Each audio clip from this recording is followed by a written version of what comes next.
I'm Andrew Masloski with AAM Insight. Today, my guest is Rana Husseini, author of the book Murder in the Name of Honor.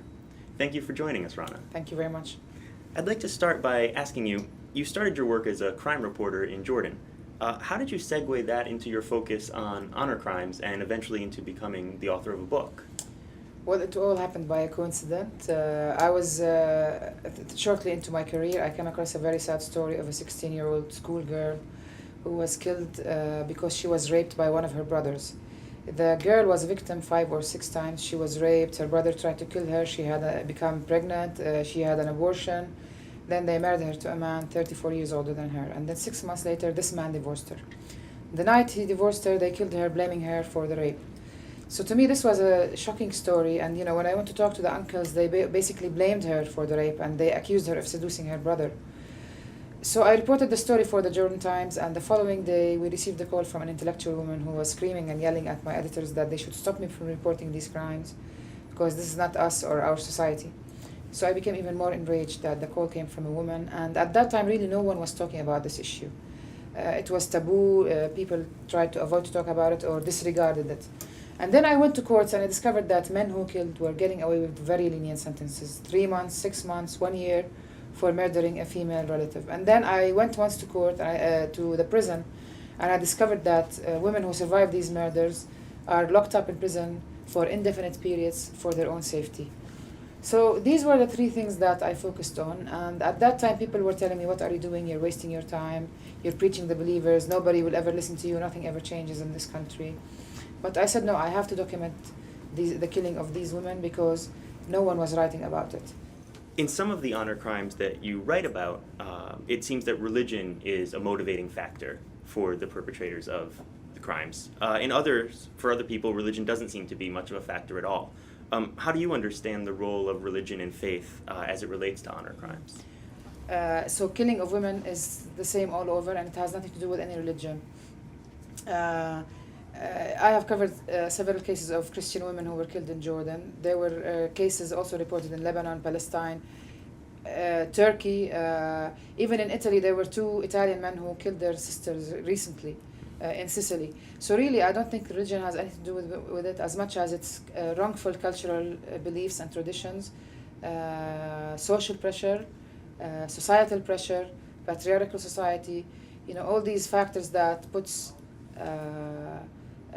the killer under pressure to take someone's life, and families to decide that they want to kill their female relatives, because the problem is the factor of fear. People fear what others might think of them. What would they think of me if they learned of my daughter and her behavior? What would they do? I mean, this is the problem. That's, I think, the main problem behind these murders. You mentioned throughout the book, when you're talking specifically about Jordan, that you had allies, as it were, among different government ministries, among intellectuals and writers and other activists, I guess, in the civil society sector. Do you look at it as a success in some ways of your work that such change has occurred at the top levels of the Jordanian government now, or what do you see accounting for that change? It did work, and many people got involved. And this was the whole idea behind my work, is to have as many people involved as possible. Because this is one of the ways to change things. Otherwise, you will never be able to change. So if you have government allies, it's very important. I think it's always a positive sign or a plus for women if change happened to their benefit, even if it came from the government, even if it came from top. You know, I think we always have to build on what we have achieved. It's very important, and make sure that we don't lose it, because sometimes it gets lost. How do you change long-standing local traditions that appear to be shared by both men and women, by young people and old people in many different parts of the world, as it seems these so-called honor crimes are? You have to work on several things. I mean, one thing is not going to work. You have to work on education, improving the education system, working on the teacher who teach the students. You have to work on raising awareness. You have to work on indulging the community leaders, religious leaders in these countries to speak out against violence against women, against discrimination against women. You have to change the laws. You have to improve services for women. You have to provide places for women, shelters and so forth. There are a lot of countries that do not have proper shelters or do not have shelters at all. You have to continue to work on training the judiciary, the police, because even the judges and criminal prosecutors, they change. They do not, so you have to continuously have programs for them. And you have to work on the youth, try to address the youth, the media, NGOs needs to continuously do activities. I mean, this is the way to do it. Other than that, it's very hard. You can't come and say, okay, I want to change the law. The law alone is not going to do anything. You have to work on it from a comprehensive angle. It was just this month, Jordanian Justice Minister Ayman Odeh said, "A crime is a crime. There's no such thing as honor crimes. All people are equal before the law." Does this represent for you a step forward in the Jordanian government's treatment of honor crimes? I think we have noticed a great deal of change in mentality by the government. And one of the most important things that we achieved as activists is to push the government to acknowledge we have a problem.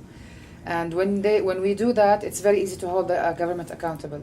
And I noticed for the past 5 or 6 months now, we've had officials who been speaking out against these crimes, who promised that they want to take measures, they want to do things.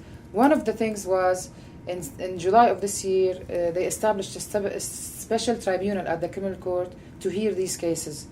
In the past, we have like 5 tribunals at the criminal court. One of them was designated just to hear these cases. So it sounds as though you have a fairly wide target audience for the book. How has it been received so far? And do you know of places where it hasn't been allowed to be published, for instance, or where the majority of readers live? So far, everything has been okay. In Jordan, of course, it was a lot of people read it, and people are talking about the book. They wrote about it in Arabic, in the Arabic press. I have not received anything negative. On the contrary, even the Arab columnists wrote about it, and it was positive, written in a positive way, and they're all commending my efforts and everything that I did. So far, it looks good, but let's hope that when the Arabic version comes out, it will be also well received, because it's very important to cater for the Arab world. The idea, of course, is to change attitudes toward these crimes, to have more people rejecting these crimes, to mobilize people. I want people, when they read it, to be angry, to say, it's enough, let's do something.